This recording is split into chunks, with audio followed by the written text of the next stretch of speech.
Good afternoon, and live from the Dallas Convention Center, where the state Republican Party is having its convention. My name is Ben Strusan, and I am statewide chairman of Americans for Prosperity. We've had a great lineup this afternoon and yesterday, and joining us now is Congressman Louie Gohmert from East Texas in the Tyler area. That's right. Congressman, thanks for joining us this afternoon. Appreciate what y'all are doing.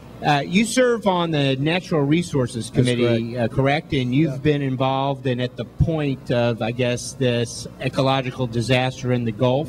And you've been having to deal with the administration's offshore drilling ban, which, as you know, affects a lot of people here in the Gulf Coast. Tell us a little bit about what the current state of affairs is, and is there anything on Capitol Hill that is any attempt to remove the ban or remove the moratorium? Well, the ban is just absolutely absurd. I mean, it's like I was a judge. It would be like somebody coming before me for committing murder, and so I sentence everybody in the city. You just don't do that. That's not what we do in America. So that was a terrible overreaction. But one of the things, Ben, that you may find interesting, when I heard President Obama say on national television, we have got to end this cozy relationship between big oil and the regulators, something clicked in my mind, and I went, he's got something he knows that's part of his group. And we had hearings a few years ago. You may recall in 1998, 1999, during the Clinton administration, someone removed the price adjustment language out of our offshore leases. Ended up costing the country, the federal treasury, billions of dollars because they took that price adjustment language out. Do you remember that? There was a sort of a mini scandal going on where the federal government was alleging that the oil industry got too good of a deal, essentially. They did get too good of a deal. And it was in 1998, 1999, under the Clinton administration.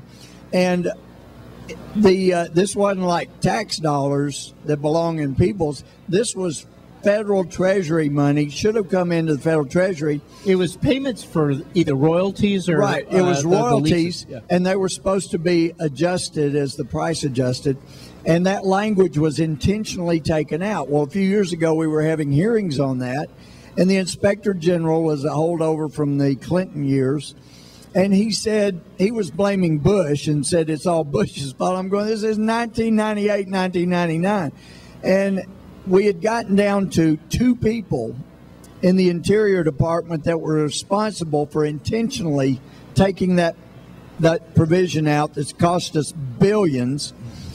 And I said, why have you not interviewed these 2 people? And the Inspector General said, well, they're not in the government anymore. And I said, you can still contact them and talk to them. And he said, well, not when they're out of the government. I said, you can find out if they'll talk voluntarily, and based on what they say or don't say, you may be able to go get the Department of Justice to subpoena them. And he said, well, we don't think we're able to do that.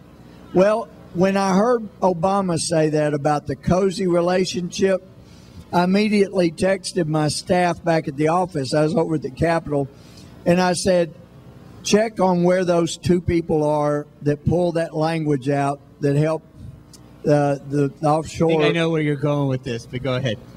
Well, I can guess. I had a feeling there's something there, and I won't take away your punchline. No, well, it turns out that when the main person, a woman, was responsible for pulling the language out that cost us billions, she left when Bush came in and went to work for a company, maybe you've heard of it, British Petroleum. Sure. And she had 3 major vice presidencies and directorships with British Petroleum. And then they found in June of last year, the administration said they didn't think there was any better person than her to come be the Assistant Deputy Secretary of the Minerals Management Service. And I assume she's still there, right? Oh, yeah. Yeah. Oh, yeah. So the Isn't head that of the incredible? agency resigns. Yeah. Yeah. If you're So- just now joining us, we're talking to East Texas Congressman Louie Gohmert, who serves on the Natural Resources Committee. Yeah. Well, and it didn't stop there. We had done our homework. So at the hearing in questioning Director Birnbaum, now, I think it's unfair, but some of the Republicans the next day when she got fired said, Louie, it was your fault. You were too hard on her, you know, and I'm really sorry if I got her fired. But she didn't know what she was doing. She needed to go. But anyway, I asked her if there had been any testing by MMS, the offshore inspectors, in the 2 weeks prior to the blowout in the Deepwater Horizon. And she said, well, now you have to understand, we don't do the testing. And I said, what? My question was, is there any testing? I know you monitor it. Well, she said, I can't get into that. It's under investigation. And I said, well, I would like to have the reports from any of the testing that was done. She said, well, we have to go through an investigation process. And I said, I tell you what, I was a judge. I'm used to having somebody produce documentation and then seeing experts examine it publicly. So if you'll just produce the reports, we can get that check done. And anyway, she said, well, we'll look at, well, we made a formal request for the reports. They haven't been forthcoming. But then I said, well, since this inspector that you send out to the offshore rigs to make sure their testing and the blowout preventers are working properly is so important, they stand between us and disaster. Do you think it's a good idea that the only entity within MMS is unionized, is the offshore inspectors? She said, was that right? I said, they're the only unionized entity within Minerals Management Service is the offshore inspector. She said, well, I'll have to look and see if that's true. Service employees. It is true. I said, it's like the military that stands between us and harm. You've got inspectors out there standing between our homeland and disaster, and they're unionized. I said, I assume their union contracts have typical union provisions like limitations on travel, limitations on how many hours they can work a day. I said, yesterday I worked 22 hours and slept 2 because there's so much at risk now. I'd like to think that if the inspectors need to work long, they'll do that. And she said, well, I don't know that. I'll have to check into that. And I said, well, since the inspectors are so very important to us, do you have any kind of check or balance system to make sure they're actually doing their jobs? And she said, yes, we do. As a matter of fact, she got proud. We have a check system to make sure every inspector is doing what they should. We send them out in teams of 2. And that way, each can watch the other, give us back the report, and make sure they're doing the right job.